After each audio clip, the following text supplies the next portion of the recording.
YouTube, what it do is your boy Benji, and we back balling. If you're new, please don't forget to subscribe. You can follow me on Hoops HQ on multiple social media platforms. As you can see, I'm really here to report as I got my glasses on, but I think what's important right now is Angel Reese. Of course, Angel Reese has been the topic of discussion for plenty of people. She's been the topic of discussion for almost everything revolving around the WNBA. And whether you like it or not, she is a staple in right now, like I said, basketball conversation.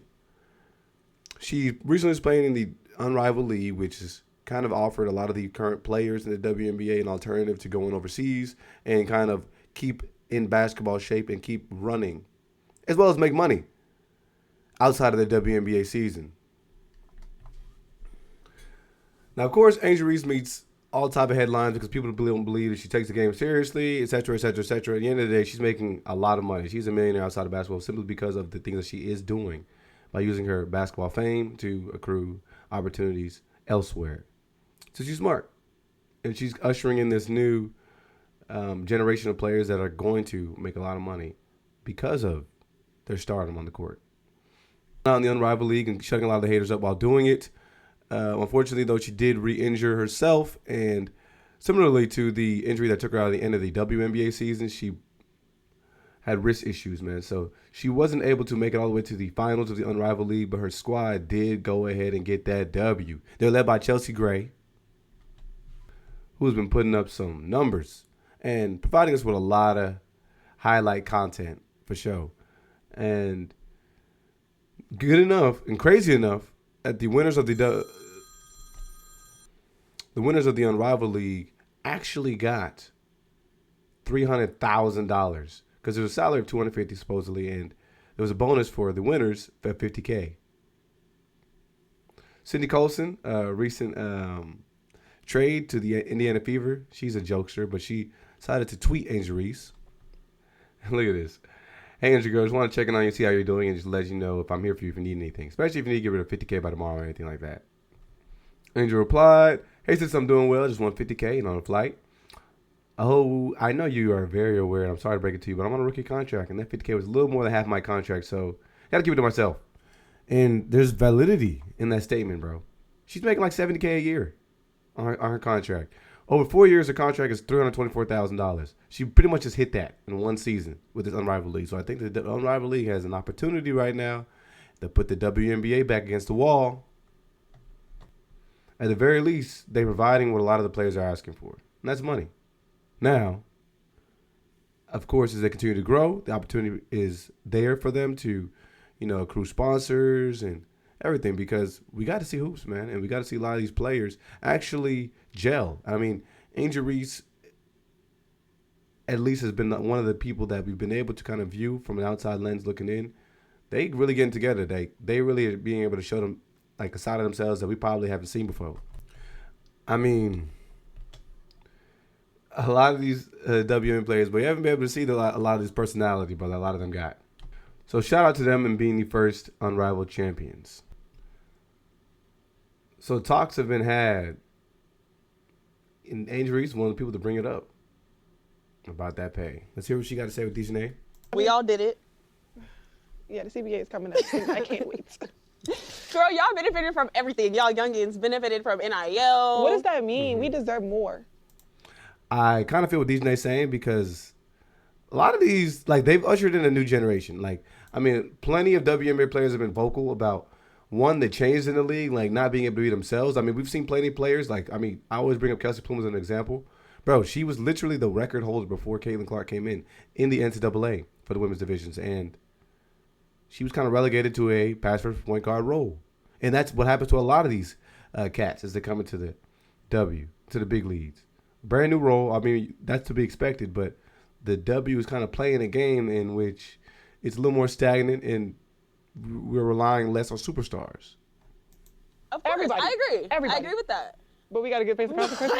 Damn, we got to get up. Y'all gotta do y'all. something. Y'all gotta do something. But the women coming in, not this year, but next year, because the ones coming in this year will still be on the rookie contract again. Mm-hmm. The ones the year after, they're gonna get more. They probably gonna be making more than us. No, they are. Absolutely. They are. I've been in the meetings. They are. I need to get in the. I need to get in the field. You need to come to the I meetings. gotta get in the meetings because I'm hearing they don't give us, if y'all don't give us what we want, We said no. That's a possibility for real. Yeah. We all did it. And of course, Angel Reese cannot find a way to stay out the news because people are upset about that because she made the statement that if you don't give us what we want, we sit now, which I think it was, in some sense, it was cheeky. I think she was just kind of, you know what I mean, talking a little smack. But we ain't new to seeing players, organizations, owners going on strike in sports in order to try to levy an opportunity for more pay.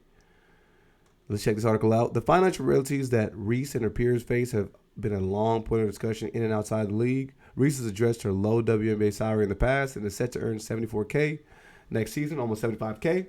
Upon entering the league, Reese signed a 4-year rookie contract worth $324,000 to play in the same WNBA that signed a $2.2 billion media rights deal in July 2024 to allow games to be aired live on Disney, NBC, and Amazon for the next 11 years.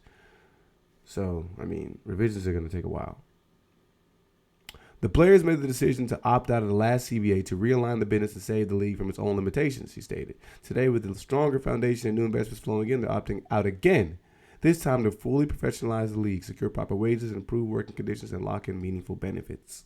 And that's coming from the Players Association Executive Director. Back to the NBA counterparts, because the WNBA was supposedly generated $200 million in revenue last season, with only 9.3% allocated to player salaries. On the flip side, the NBA players receive a full 50% of league revenue, a share that amounted for a staggering $5.3 billion in 2023 alone. And Angel Reese has been one of the people to kind of stand up for it. At the end of the day, like I said, she's become a millionaire because of her name and been able to transcend that. But like the conversation that she had with Dijonai, a lot of those players were not lucky to do so. A lot of them have kind of been relegated to certain roles that haven't allowed them to be stars in their own right. And the NIL, I think, was the biggest game changer that allowed that to happen, because a lot of these players now have their own individuality that they're able to network with and leverage for an opportunity of income. And this starts in college. The problem that plenty of people have expressed, though, is that even though the opportunity to get a percentage of the revenue is there, they have to accrue more revenue. Now, granted, plenty of people talked about, you know, the increase in attendance, the increase in merchandise sales, which helps, but the WNBA has actually had more expenses. The WNBA's operating expenses have drastically increased, with about $25 million for chartered flights in addition to an expanded workforce.